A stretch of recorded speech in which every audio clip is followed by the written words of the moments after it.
Ladies and gentlemen, today we have the chance to be the light, not only of Texas, but to turn the lights back on in the United States. President Barack Obama is leading an administration not only has socialized our medical system, has trying to socialize our banking system, but is trying to take away our energy production in Texas. And energy, oil, gas, and coal that's regulated through the Railroad Commission is what keeps Texas, Texas, and allows us not to become California, subservient to the whims of the federal government. One is our military defense, the other is fiscally conservative policies, and the other are our social issues. America must stand on those three pillars, and if you weaken any one of them, we will fall. The government now controls almost every aspect of our life, from toilets to light bulbs, and they actively censor our relationship with God. How did they ever convince us that the acknowledgement of God at a public event is a crime? And how did we allow the IRS to silence the pulpit and oppress the Tea Party movement, or just citizens? And now we allow them to literally spy on every citizen without due cause. But the truth is, they've done nothing that we haven't allowed them to do by our decades of silence. But if the Texas legislature would stand firm and if citizens would rally around, we would succeed in affirming our sovereignty. And can you imagine how many states would stand with us? In Ecclesiastes 10:2, God, I think he's got a great sense of humor, says, "The heart of the wise inclines to the right, but that of the fool inclines to the left." So the last thing we need to do is move to the left, wouldn't you say? And many of the Hispanic Catholics, whether they're Catholic or not, many of the Hispanics who will put God first over party, as we do. So I believe if we stand to our conservative values and principles of God first, this nation was founded on His Word, the Judeo-Christian ethic, the Old and the New Testament, the Ten Commandments. That's who we are as a nation. That's why we've been so blessed. Our founders understood that if you don't have faith and you don't believe in God, there's not a whole lot that's going to go after that. Y'all talk about in your principles of virtuous America. Virtuous comes from your values, your principles, your belief of life and liberty. The opportunity to succeed, but it doesn't necessarily guarantee it. I firmly believe that Texas is the best place to call home. But I can tell you, if we don't stand firm in this state, where you make sure that you defend those values, defend those freedoms, and you also make sure that people have their money back.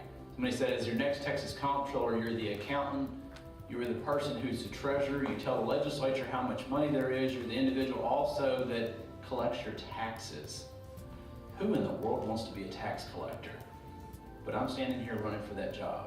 I believe somebody who has character, has principles, has values, and understands that those come from a higher place. It's not human beings that give it to you. They come from God. And our founders understood that. We've allowed the Democrats to say, if you're illegal, that means you're Hispanic. No, illegal has nothing to do with ethnicity. Illegal is illegal. We are the United States of America, and our Constitution is a compact between sovereign states, not a compact between these political parties. Our states united to provide for the common defense, facilitate peace and harmony among the states, and promote the general welfare in order to secure the blessings of liberty. The gentleman asked me, he said, Glenn, there's a lot of politicians here in Texas that go around and say, Texas is doing well because look what I did.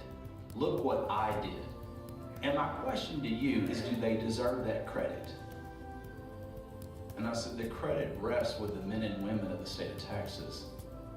The credit rests with individuals that believe in hard work, in determination, and believe that actually they're here to create a better society, not just for them, but for future generations. It's not elected officials. Actually, they're the ones that get in the way.